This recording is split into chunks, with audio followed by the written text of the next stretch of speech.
The lights go out for 20 hours a day. Elevators stop working. Water can't reach the upper floors. And in Havana, people are beginning to wonder what comes next. While most of the world focuses on Ukraine and the Middle East, another crisis is quietly getting worse: Cuba.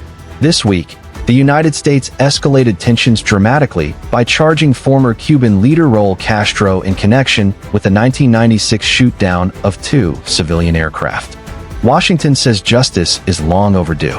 Havana calls it political warfare. But here's why this matters far beyond an old Cold War dispute.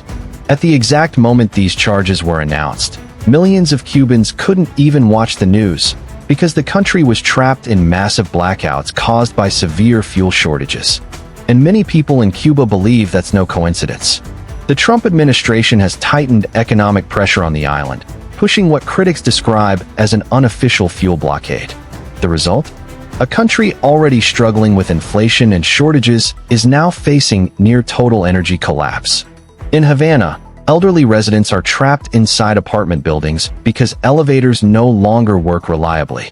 One woman in her 70s told the BBC she had to sit for hours beside her husband's body after he died, simply because the blackout delayed help from arriving. That's the human side of geopolitics. Meanwhile, Cuba's government is trying to adapt in desperate ways, including building homes out of old shipping containers to deal with a worsening housing crisis. Supporters call it innovation. Critics call it survival mode. But behind all of this is a much bigger question.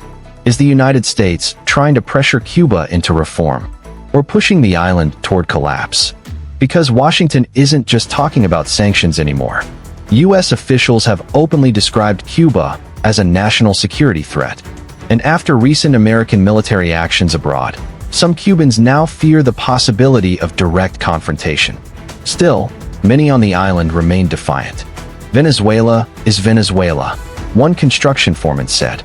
But Cuba is Cuba.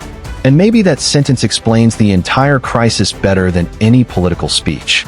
For over 60 years, Cuba has survived sanctions, isolation, economic collapse, and diplomatic pressure. But this time feels different.